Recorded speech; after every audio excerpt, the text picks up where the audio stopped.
Hi, listeners. This is a quick thank you for listening and for your ongoing support. If you're enjoying the program, please consider clicking the follow or subscribe button if you haven't done so already. It really helps us out. There's no better way to support us than doing that or sharing the show with a friend, colleague, family member, or any new or expecting parent in your life. It's totally appreciated. On with the show.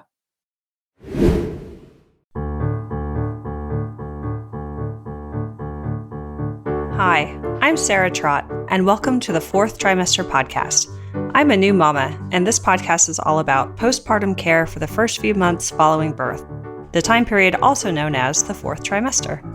My postpartum doula, Esther Gallagher, is my co-host.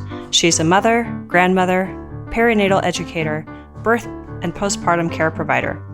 Fourth trimester care, our topic, is about the practical, emotional, and social support parents and baby require. And importantly, it helps set the tone for the continuing journey of parenting.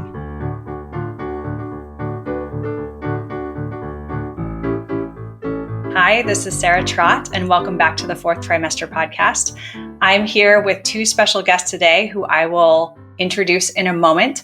Today, we're talking about how to travel like a pro with your baby and your family, and importantly, how to prepare yourself mentally and emotionally for travel so that you're prepared not only practically for that big car ride or that flight, but also as a centered, calm, and confident person going into any travel situation. Because as we all know, mom is often the emotional ship captain, helping set the tone for the entire family. And when we can manage a stressful situation with grace, our whole family is usually a lot happier too. Not always possible, but we'll try to get you there, and we'll talk about it. My guests today are Kacie McDonnell Hosmer and Gianna DeMedio Simon. They are mothers, professionals, and they have plenty of experience traveling with their own babies. And a couple of quick reminders. You can find all the links, resources, and deal codes that we mention on our program on our website, which is fourthtrimesterpodcast.com. So you can please go to that website and subscribe to our newsletter, have all of that delivered directly to your inbox. Also, please hit subscribe and follow the show on Spotify or Apple or wherever you listen to your podcast so you can be alerted every time we release a new episode. Also, please rate us on Pocket Casts. If you're a Pocket Cast app user, there's a link for that in the show notes. And all of this helps us support the work that we do here. So thank you very much. And let's dive in. So for those of you who don't know my guests yet, Kacie McDonnell Hosmer is the former host of Fox Nation and Mansion Global, and she is married to a retired Major League Baseball player who played for a bunch of teams like the Kansas City Royals, San Diego Padres, Boston Red Sox, Chicago Cubs. She's also the mother of a beautiful baby and has another on the way. And Gianna DeMedio Simon is the founder of the host So Sorry for Your Loss. It's a storytelling podcast about grief and loss and the ways people grow from that experience. And she is the mother of two. So between the two of them, they currently have 3 children, nearly 4, under the age of 4. They have their own amazing program called Mother Up. So please look that one up and subscribe there as well. We'll have links to that show in the show notes. And these two women have done a ton of travel over the years, both pre and post kids, and as have I. And we thought it would be fun to talk about those experiences and just share all the tips and tricks that we have that will help you travel like a pro with your kiddos. So I'm so excited to have you both on the show. Welcome. Thank you. Thank you so much for having us. Yes. Anything you'd like to add about yourselves as an introduction? I miss flying solo and drinking mimosas the whole time. That was my MO. That's how I got through all of my flights. I'd have mimosas or G&Ts, baby. You can still have them. You just can't have as many because you only have 2 arms. And between Gianna and I, you need more arms than that for children. You quickly realize that a long car ride or a long flight is not as relaxing as it once was. But I will tell you, like, it kind of swings where, like, okay, maybe it was like an aggravating thing to have to do before. It is super aggravating with children, but then it becomes the epitome of relaxation when you're not with kids once you do have kids. Like, I had to take a solo trip up to Philadelphia from Florida last year, and I was like, I'm sorry, 3 hours of no phone and no Wi-Fi and no children? You mean I might get to read a book? I might get to enjoy a drink? Like that actually sounds amazing. So it's funny how it can be on both ends of the spectrum. I guess just for me something to add into the intro is that we moved. So that's the thing. Kacie and I both travel. We both moved around a bunch. We moved 9 times within 2.5 years. And a lot of that was across country, from Philadelphia to Florida to California. My daughter was right along with us for the ride. I think she thought it was normal that just everybody does that and everybody goes on planes quite often. But because of it, we picked up a lot of different tricks along the way. So I'm glad that you have us on today to talk about it. Yeah, same with us. We've moved so much. With baseball, you just have to move from wherever you are to Arizona for spring training, which is give or take 2 months. So you're uprooting your entire life, moving to spring training, going to Scottsdale, Paradise Valley before kids, glam, baby. Like dinner dates every night with your friends, shopping with the girls, going to the Phoenician. Oh, you want to get a facial today? Yeah, I can do that. Oh, you want to go to Pilates? Sure, let's do no, I would never do back-to-back Pilates also. But it is so funny, those experiences that like were really glamorous. And then once you have kids and diaper bags and formula and poop and all this other stuff, it is so cumbersome. It is so crazy. I even remember going to Eric's opening day with the Cubs and just the amount of crap that I had to bring, because in Chicago, opening day, end of March, is freezing. It was 40 degrees. I had a 6-month-old child. Like he was in a snowsuit and I had blankets and I had change of clothes. And I'm also a first-time mom. It's also incredible. Like I'll be interested with the second baby, the amount of stuff I think I need, but I don't actually need when I'm traveling, because I am the kind of person, like I am a Sherpa. Like I am packing it on. I am a pack mule. I don't want to be without anything. So I need every Mary Poppins bag.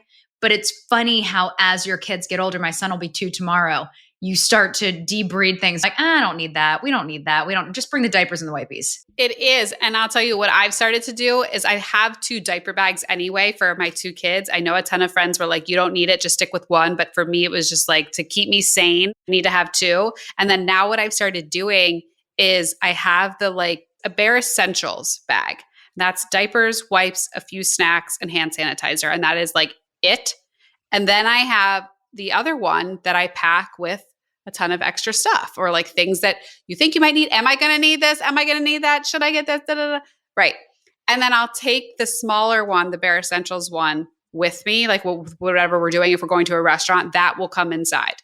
But the other one will stay in the car. So it's okay. I can have everything, or I can settle my mind to know that we have the things if we need it, but I don't need to be schlepping it with me everywhere. Or also you see, I have one of those like organizers that you put in the trunk, and there's a bunch of different slots for it. I try to keep diapers and wipes and some extra clothing and some extra snacks or books and games and stuff like that, so that if I am somewhere and I only grabbed the bare essentials bag, then I know I can go into the trunk of my car and that there is a thing of snacks, or there is a book or some other toy that if I need to distract my son because he's going wild or something like that, then it's there. But trying to not be the Sherpa and overwhelm yourself and have like everything under the sun or from the nursery at one time. I have an organizer in the back of my trunk, but we just have diapers in all of the mesh seat back pockets. So there's like a wipe like under the front seat, like a wipey container under the front seat that like just sloshes around all the time. And then there are diapers in like every door compartment. So I'm not as organized, but they're there. One time I saw this man in a park, the dad, and he was carrying the baby in one hand, just the baby. And then in the back pocket sticking out of his jeans, he had 1 diaper, just 1 diaper. That was it. And he want no bag, nothing. I saw that. That's such a man thing. That is like such a dude thing. I know. But it is, you start to realize like, oh, okay, we can get away with less and less. I always liken it to, listen, freshman year of college, you brought your entire room with you. You had everything. You bought out Bed Bath & Beyond. You got everything that you could possibly need, and then some. And then I grew out of it. By senior year, I brought like 2 duffel bags and called it a day. No, ma'am. I am like literally every possession. I'm like borderline hoarder. I'm like flirting with hoarder. Every time we would go to spring training, all the other girls would make fun of me because they would bring a suitcase or 2 suitcases. And I would bring like 6 to 12. And they'd be like, you have these and you should get help immediately. And I'm like, but what if it's chilly and I need my boots? So do you feel that now with Jack when you travel? Oh, we overpack all the time. All the time overpack. Because he has so many cute outfits. So now I just obsess over him. I mean, Sarah, you have 3 girls. Like you have every ruffle, every bow, every sequin, every Swarovski crystal. Yeah. And if one person brings one thing, the other one needs it. Yeah. And she'll get beat over the head with a hairbrush until she takes it off or peels it off her body. Yeah, no, we have all the things. So like if we were to say there's a go bag, like one essential go bag for the car or for the plane, what's in it? We've got the diapers and wipes. Extra diapers, because I have had to bum diapers off other moms on the plane. I've been like, I'm so sorry there's poop dripping down my leg because of my son. Jack has made it his mission in life to explode his diaper on every flight that Kacie takes him on. Literally every flight. But then he potty trained before too. He literally potty trained last week. So I think this is like God paying me back. Yeah, I think I'm getting a little bit of a reprieve. But diapers, wipes, I think you have to have some activity, like a book, something, a toy, hand sanitizer for sure. I bring yogis everywhere because not only does my son love them, my husband loves them. So I kill 2 birds with 1 stone. Yes. Older kids love them too. P.S. So you get an extra bag because the older kids will just like go through the bag in 2 minutes. Yes. My husband eats them. He's like 2 for daddy, 1 for Jack. Other than that, I think I like the like muslin blankets because he's such a sweaty hot box that like he is naked by the time we take off, but it's so bright. And I hate, this goes back to pre-children. If you're on a flight and it takes off before 9 a.m. or if it's sunset, put your shade down. Everyone is trying to sleep. If you see a mother trying to rock her child, have an ounce of feel, like 1 ounce, have 2 brain cells to rub together and put your shade down. But in the event that you have just oblivious human beings. Aren't you not allowed to though? Don't they have to be open for taxi and takeoff? Okay, then put it down when you're in the air. Stop looking out your window. Put it down. I'm trying to put my kid to sleep. And then the worst is when you're up by the stewardess and you're trying to get them to sleep. And then you have guys just slamming the bathroom door and trying to strike up a conversation. I'm like, do not talk to me. So then you just put the blanket over the baby and just look like really bitter and angry. And then usually people don't talk to you. Okay, so I have a true story, which is the first time I went on a flight with my, at the time, 13-month-old. We wanted to get out of the cool weather and get somewhere warm over the holidays. So it was only a 3-hour flight, like not that long. That's long with a new baby, with a baby that age.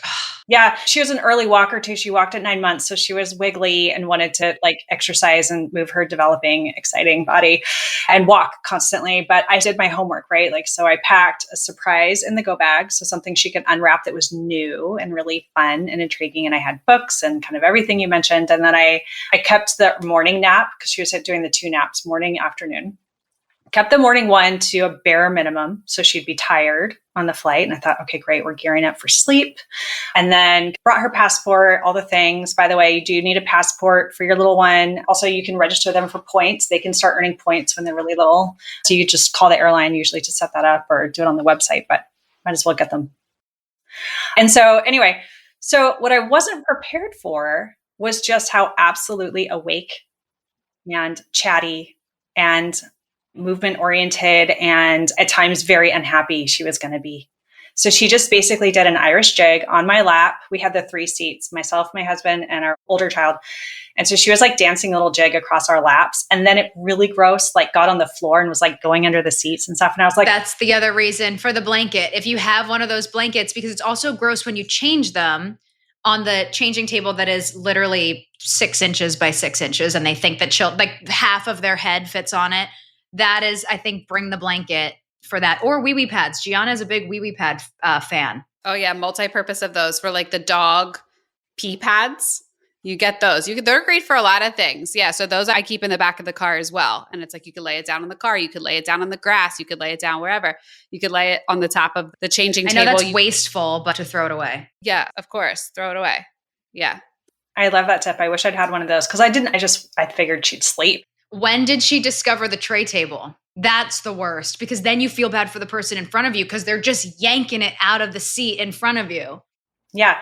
And at first it's cute to like peekaboo and like everyone's charmed and everything. But after like an hour, they're like, no, we're trying to read. That's so funny about the tray table. I've never considered that because my husband is 6'7" and always aims to get the bulkhead. We always get the bulkhead. Yes. Yes. For the extra leg room. So I don't actually think I've ever had. No. Okay. New level of anxiety unlocked. Getting the bulkhead with your family, but having so many bags that you have to, I'm a big proponent of like, everyone's going to the same place, baby. We don't have to push each other out of the way on or off the plane. We're all going to land at the same time. The bags are going to take a while. But when I am traveling with kids and we have the bulkhead, I am like, okay, Sarah was talking about the mom being like calm, cool, and collected. I'm like, no, we cannot eat. We have to be the first ones in line. We have to board first. I need that overhead bin space because they have all like the safety stuff on one side. I have a trick for that. And here's what we do. And first of all, to your point, I don't understand why the airline industry hasn't figured this out yet. I don't think they do it anymore, but do you remember when Southwest used to have like, you'd have a number, you'd be like A1, A3, whatever. And you'd stand at the polls like in a normal organized line. This whole thing of like, oh, you're group 4, but it's 63 people or group 4 that are trying to push themselves in. And everyone's just, and you're standing around and you don't know if that person is the group or not. I hate it so much. Anyway, what we do is one of us will take the kids and one of us will take the bags. And the person with the bags is first in line and boards and gets the bags up, get situated, make sure we lock down our area and everybody knows this is for us. The other, which is normally me, will have the kids, play and hide and seek with them in the terminal. I'm walking up and down. I'm waiting until the very last moment. So you wait to get on the plane, even if you're in the first row. Wow. Okay. I wait to get them on the plane because think about it. That is a torturous, like almost 30 minutes. Sometimes it can take for them to board the plane. So like, why put them through that? If you're saying, okay, you need to behave for this 30 minutes. Okay. And then now you really need to behave for this 2 hours. And they're like, what? I just spent up all my time behaving in the boarding process. So I want to be like, okay, you've had to be really good throughout the airport. You've had to listen to mommy and daddy. You've had to stay with us, hold hands and whatever. Now 20-minute free for all. Let's run around. I don't know. I make up like all these like stupid types of games, but just let them feel like they had their time. Your kids are at really fun ages though. Like those are super fun ages.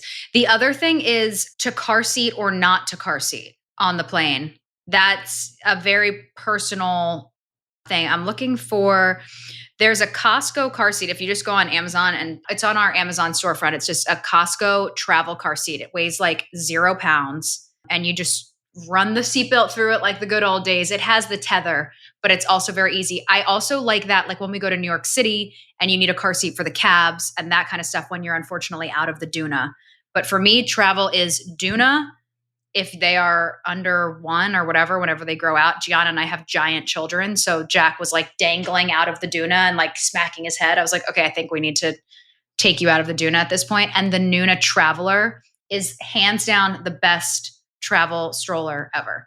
Yeah. And you could just check those at the gate. So like another thing is like, you can decide to bring all your gear or you can rent some of that stuff. But often what I would do is like the stroller in the airport is fantastic, especially if you have pre-walkers or like really little ones, if they're napping, if it's around that time, like that's brilliant.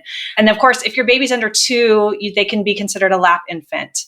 You need to call the airport or the airline ahead of time and like let them know. So they expect that. But then your baby basically flies free, and free is like, it means money free, not like always stress free. Not like you're getting kicked in the gut the whole time and you have black and blues on your legs. Yeah. Yeah. The other thing is like, there are some people like safety sometimes is a consideration. So like having the car seat, as you say, in a seat, sometimes paying for that seat is the right move and people do what's right for them. And sometimes that's the thing that they want to consider just for the sake of safety. If you're like, we would all be safer in a 5-point harness, like in the car or in a plane, even adults. All strapped in, any turbulence, no one would be getting hurt like in the same way you do if you're just like getting flown around without your lap belt on. It's like for sure a consideration. But you could just check all that gear. Bring your car seat, bring your stroller, leave it at the gate. You don't have to worry about checking it. It doesn't count as your bag. Right. Which is nice. That's true. Yeah, you don't have to pay for it. The other thing is, I know that I was squawking about people that leave their windows open. Please bring headphones for your child. Like, I am like against screen time. I try to fight screen time. My son watches Blippi all the time, but like, bring headphones. No one wants to listen to Old MacDonald 100 times. They don't. Like, I don't while I'm drinking my mimosa and alone for 3 hours. No. I think they have rules about that for adults. Like, you have to listen on your headphones so you don't annoy other people. There's always, Sarah, there's always that one. There's always, sure as the sun will rise. Yes. And so to flip that around, then to be the mom. So like in my story, like I was that mom. I was like the mom with the kid who was screaming like a demented hyena at one point. And I was just like, I felt all these eyes on me. And most people who are experienced travelers, like they've been parents themselves, or they're, they're like very gracious and kind. And like, we're just talking about like people with different attitudes from different parts of the world or the States. And like there are personalities out there. And I feel like 85% of the people around me were just like, didn't mind or quiet, or like wanted to actually help me, which was really kind. But there were a couple of people where they were like obviously child free, and I felt the heat of their judgment a little bit. How old were they? They were like, I think people in their early 30s or something like that. I would say kind of younger. So like us, selfish when we were flying by ourselves and like had no care in the world. They're like, this is my one flight with my gene. Yeah, exactly. So, and I felt that. And I think the thing I want to pass along about that, and this is what I was talking about up front, is like, don't let other people's judgment take away from the joy of this wonderful trip you're having with your family. You may be going through something stressful, but like, this is for you. And you know what? Take care of your kid. Take care of your partner, your kids, whoever you have with you, if you have a partner, right? So like, just think about what you need and what's best for you and your family. And just like, you can even come up with a mantra like, I can get through this journey and do what's best for my family, and really shut it out, because other people's negativity doesn't have to impede on your experience. It just doesn't. You make such a good point, and I really wish that I would have had you in May tell me that, because I went on a trip. We went to LA to visit family, and that is exactly what happened. That for some reason we were just in a grumpy plane. There wasn't even a delay. There wasn't anything like that happened. Was it a red eye, or it was like normal business hours? No, it was normal business hours, and had just like decided that they're not going to be nice to each other. Like, it wasn't even just us, but it was everyone, and the flight attendants, like, were also making our life a little miserable.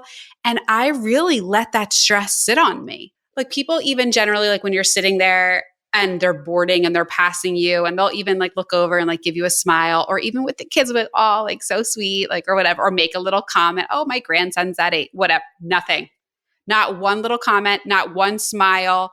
And I like felt it. I felt the heaviness, like you were saying, of like their gazes on us. And I took that as my own like responsibility to like, yes, to prove them wrong, or like to shine through.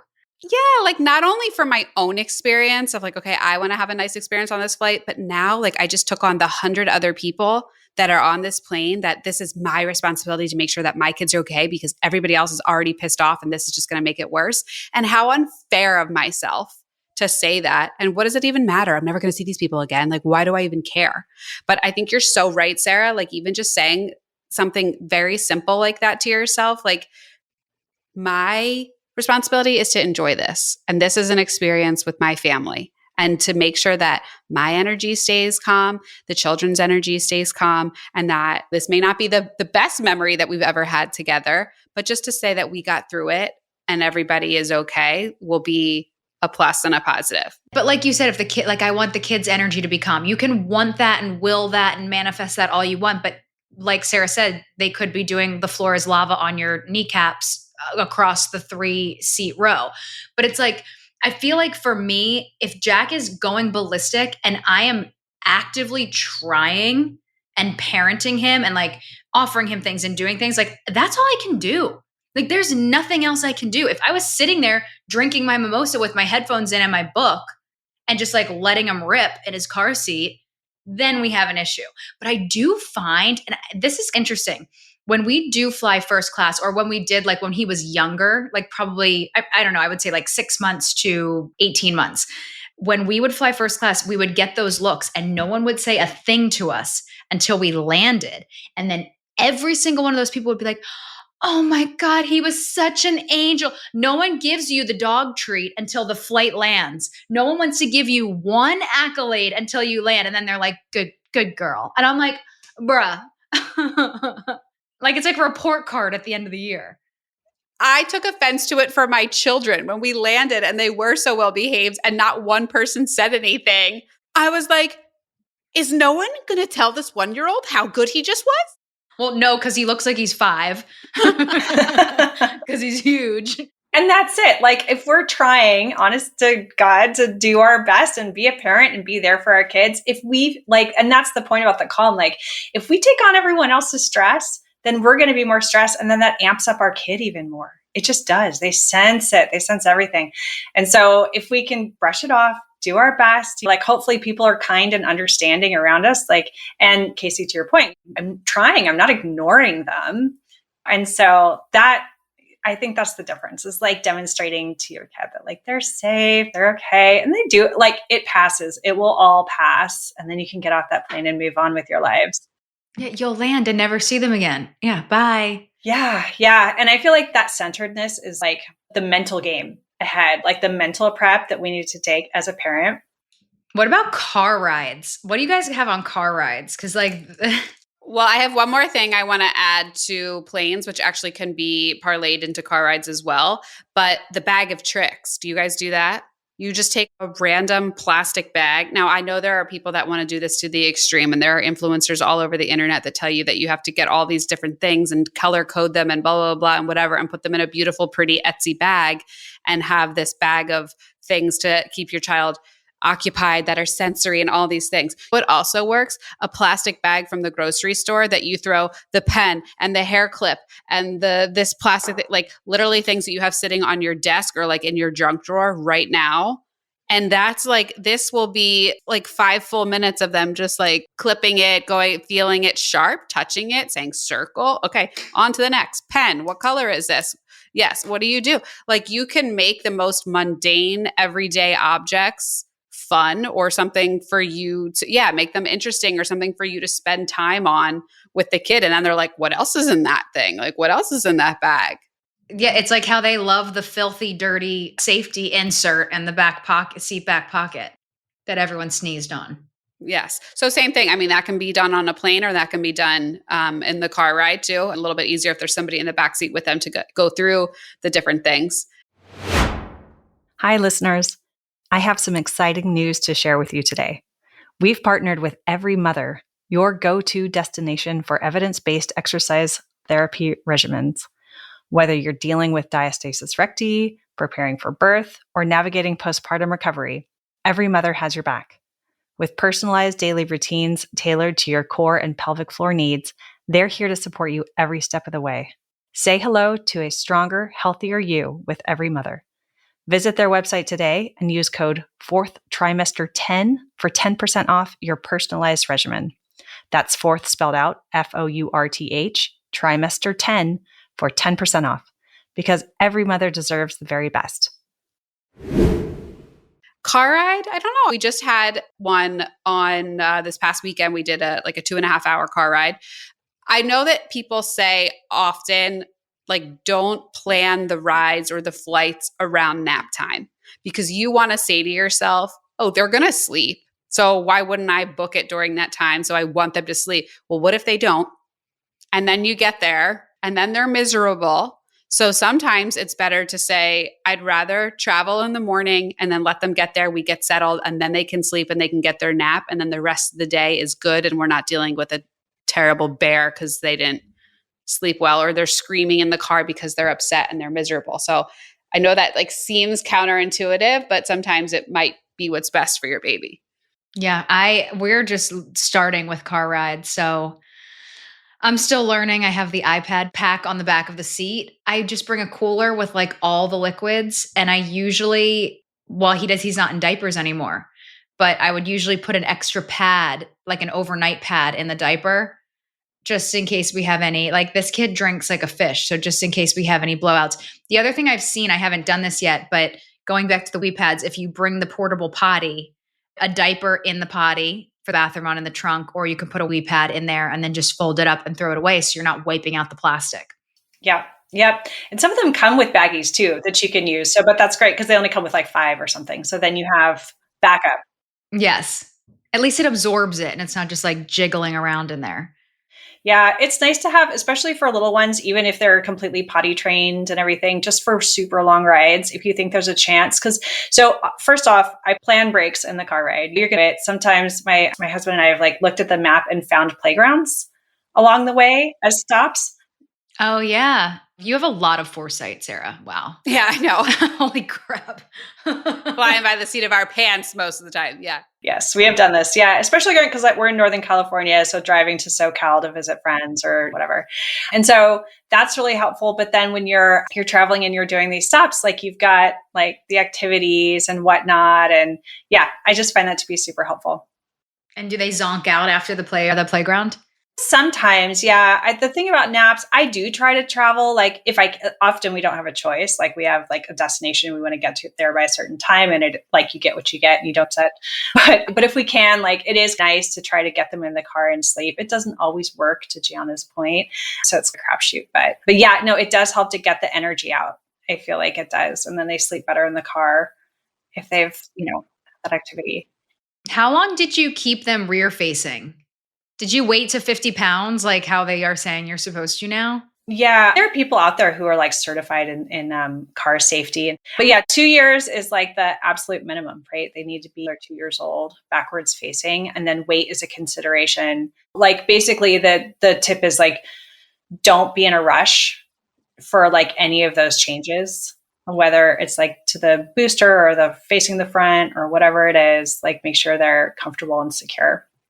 I still have him rear facing and he's 33 pounds and 37 inches. So he's big, but I'm trying to keep him rear facing as long as possible, which is tough because I think when they're forward facing, there's way more action. They can see everything and they're a little bit more stimulated. Also just a little easier if you're to hand them stuff back or to see what they're saying or see what they're trying to grab or whatever it is. But yeah, it's definitely safer to try to keep them there for as long as you can. Yeah, the tip that I would pass along, just repeating what this gal said who was on the show, like the number one mistake she sees parents making with the car seat is that that little buckle on the top, yeah, it's like scooted down too far down on their torso. It really needs to be high up on their chest, and it shouldn't be too loose. It shouldn't be flippy floppy. It should be not too tight, just be like comfortably close to their body. It's like the pinch test. And because if it is too low, that's what your rib cage is for. It's supposed to protect your organs. So you need it over their rib cage, not over their all of their organs to smush them. I know, I always get crazy about that. What about eating in the car? How do you feel about that, Sarah? There is nothing worse than having to pull a car seat apart when somebody pees in it or spills juice in it. It is the worst. It takes hours. Yep, it's true. Well, we have just the cups that are sippy cups, right? So everything's like a water bottle with a straw so that can stay contained. There's certain kind of snacks I'm comfortable with. Like I think goldfish, as annoying as they are to vacuum off the bottom of the floor, they're kind of nice and handy because they're containable. I think yogurt is a no, obviously, right? Things that are wet and perishable and sticky. And also like, I'm not a huge fan of sugary stuff in the car because you're just asking for a meltdown in a place where they have no way to get rid of that energy that they're going to immediately have when they eat something sweet. So those would be my tips for like having some sanity in the car. And yeah, I think the other thing, like going back to the top when we were talking about like packing or overpacking or not, like sometimes like if you have a very full car and you are staying somewhere for a handful of days, it might make sense not to bring your travel crib with you. I think I've tried it once or twice. There are lots of companies out there. I'm not endorsing any company in particular. It's just like, but it can be really nice to just have it like waiting for you at your Airbnb, like a delivery of the stuff, like your high chair and your travel cot and whatever else you might want. So that's a tip that I wanted to share. Not only do these companies exist like that you can, whether it's your hotel or whatever, but like there are these third-party companies that mostly for like vacation areas. I'm sure if you're going to go visit friends and family in the middle of like Idaho that may not have this, but that you can call a local company that says like, hey, we have all this baby stuff on hand. What do you need? Some of them even have like packages. Like, do you need a car seat? You need a crib and you want a high chair? We have a place here in town that is like that. It's called Twinkle Twinkle Little Store. Adorable. And it is a warehouse full of as many things as you could possibly think of that if you need when you come here on vacation. Alternatively, if you do have something like that in your area, you can tap that for your own vacation. We needed a double stroller, and the one that we had was just, I have the Up a Baby, and like that's great for going places, but in terms of like when you're local, but in terms of traveling with it and putting it into the car, it was taking up way too much space. We weren't even going to be able to get like 2 suitcases in it, let alone all the suitcases that we wanted. So I wanted a much smaller, foldable, compact travel stroller. I went to that company nearby. I rented the stroller. I took that with us for our trip. It was like $100 maybe. And then that was it. So you can think about it in both ways. Like you can rent it to the places when you're going there or rent it before for your travel if you really need it, because it was something that really helped us to have throughout the airport. I also, just going back to airport travel, as long as you can strap them on, I feel like limit them as much as you possibly can. But with the strollers, that's what we run into with Jack. He's not a stroller kid. Doesn't want to be in the stroller, busybody. So that's another issue if you don't travel a lot and you kind of do have a free range chicken child. And then you're like, okay, we're going to go in the stroller now. And they're like, yeah, fat chance, lady. That's an issue. And I'm not a leash mom. Another thing that we've done, not necessarily for like big equipment like that, but we've Instacarted diapers and wipes or formula or snacks to our hotel or to our Airbnb.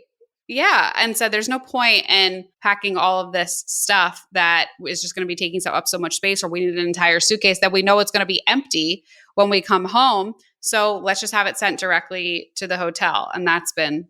Formula is a big one too. Like, cause I was doing the ready-made, whatever, the liquid version of the formula with Jack. So think about all that weight and how much space it takes up. Like we were putting it in suitcases and I was like, no, we're just going to ship it right to the hotel. And it's there ready and waiting for you. The other thing I don't love is when they have pack and plays as opposed to cribs. So it's funny that you say that because I feel vice versa. I want a pack and play instead of a crib because first of all, I feel like the pack and plays are easier to wipe down and like probably more maintained than a crib is. And second of all, that allows us to put them wherever we want. Like we just had this just recently. They bring the crib in and it's massive. It's like the size of my desk and it can go in like one of 2 spots in the entire hotel room. That's the best when the hotel room has like a full living room and you're like, can you take a chair out? Can you take the coffee table out that my kid's going to bust his lip on? Like the glass coffee table. Can you remove it?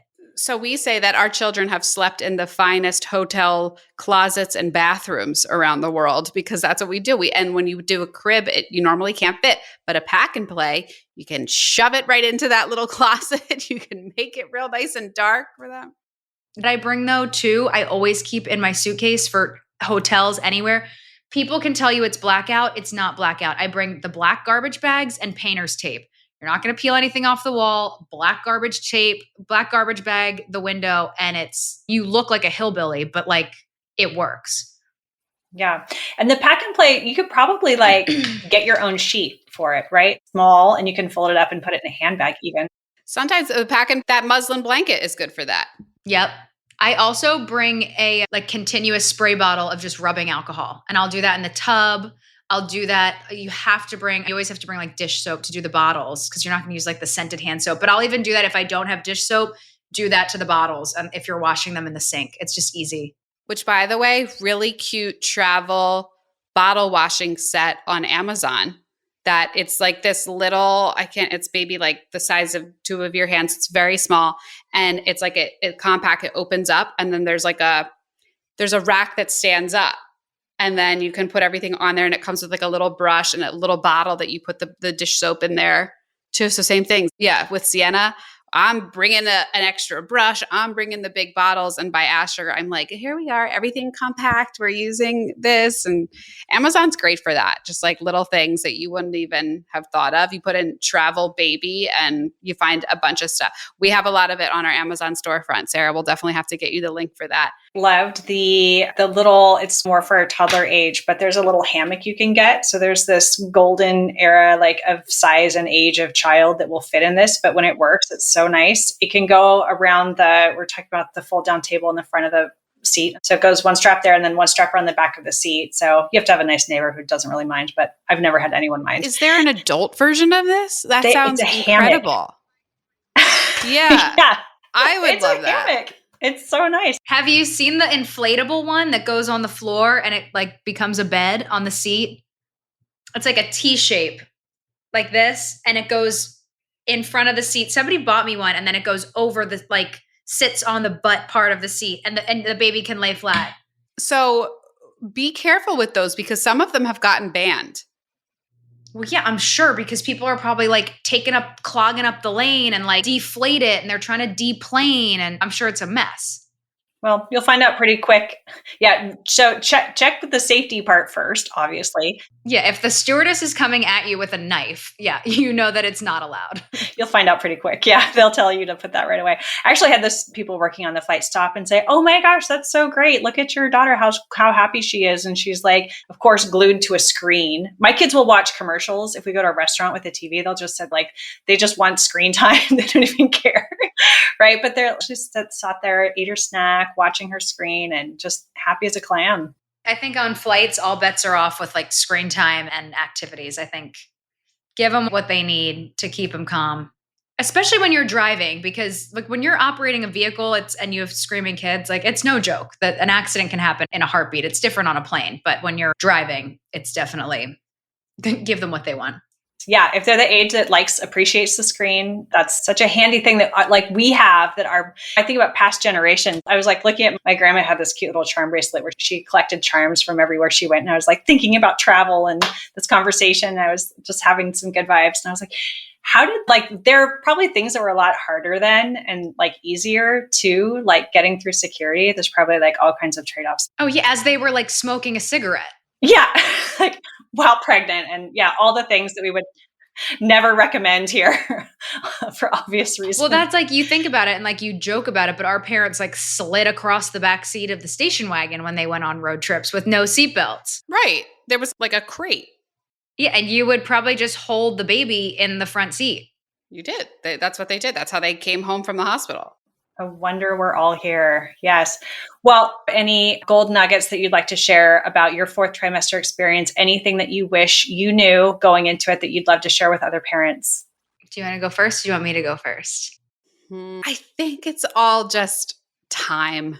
Like I am still going through it. My son is a year and a half old and there are still things that I go through. And then like a week later, I'm like, that wasn't so bad. That I wish I would have been easy on myself. A lot of it is the body image. A lot of it is just how your life has changed and your life is different. A lot of it for me is my identity and going from a career woman or having things that were my identity to now shifting to a mom. And it's not that I don't like it. I love being a mom, but I'm just trying to like rectify that change in my head.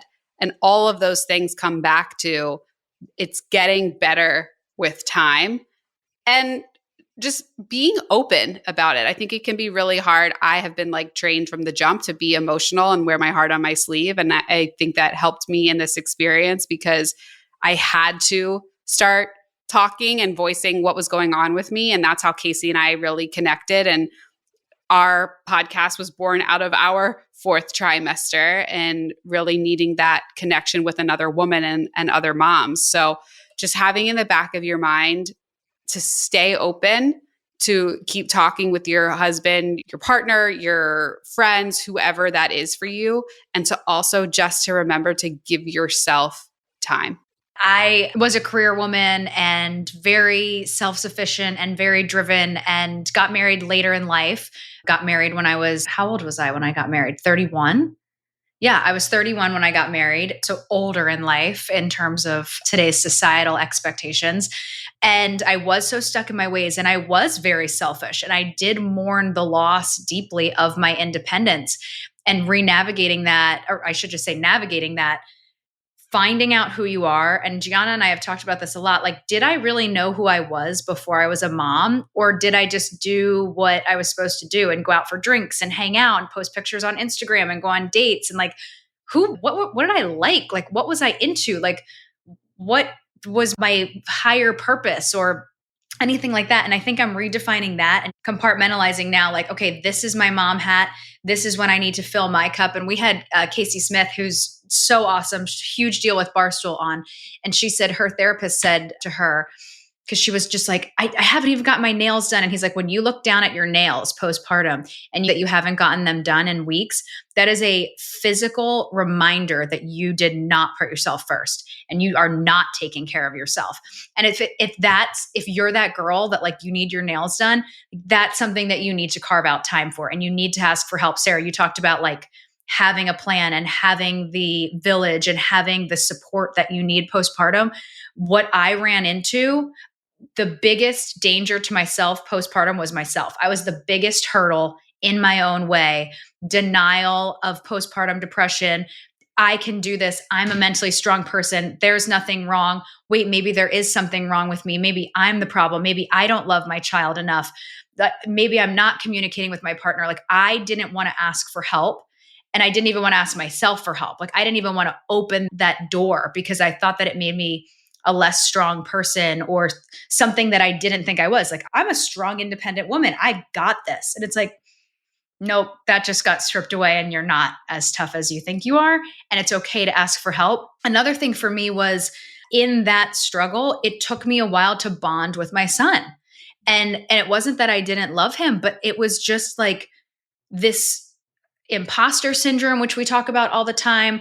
Also, like, I'm his mom. Like, I grew him and I had him and we were moving around right before I had him. I didn't really have time to nest. So I think it was a lot of situational things.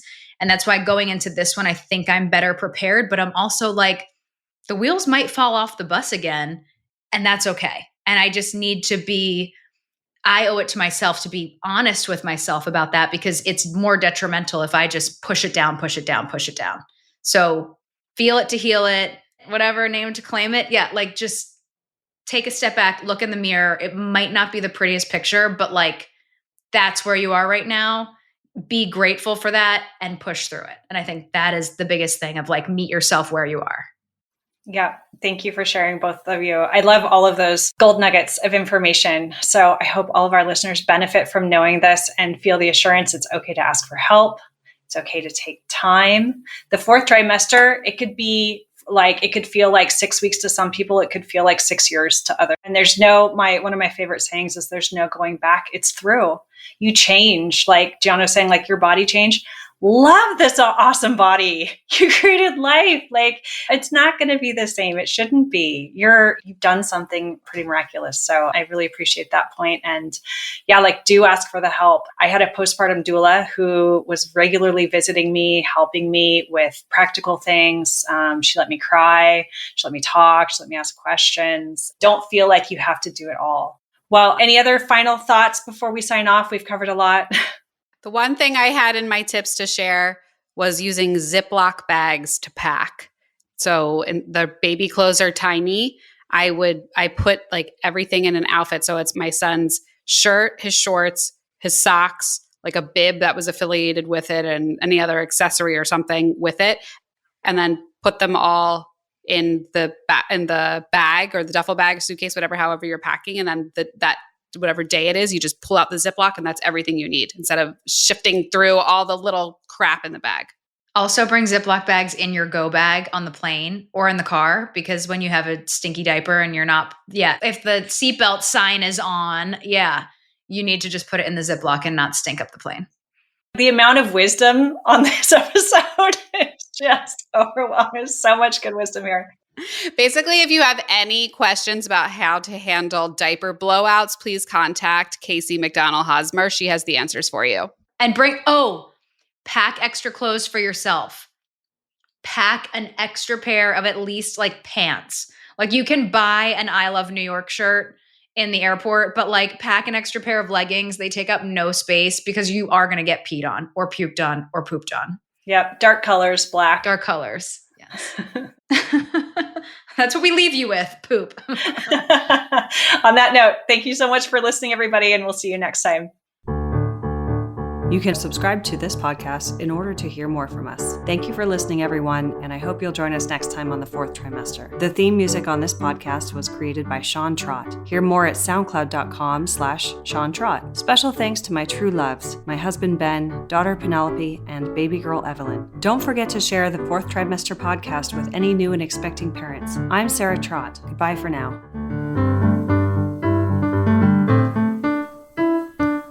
Hello again, bicycle man. I know you're doing all that you can. I wrote the song, simple and true. I wrote the song, I'll sing a song for you.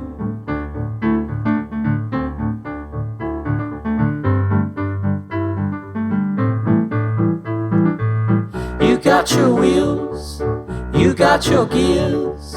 You ride around town without any fear. You got your pedals, you got your brakes. You always wear your helmet for safety's sake.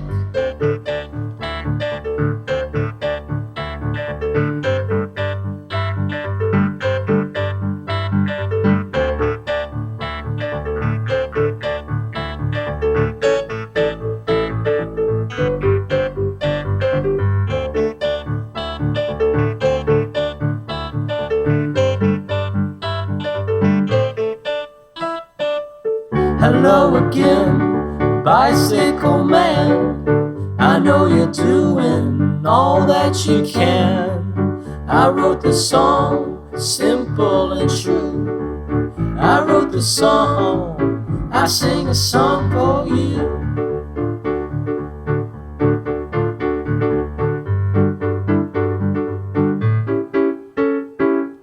Hello again, bicycle man. I know you're doing the best that you can. I wrote the song, simple and true. I wrote the song, I sing a song for you.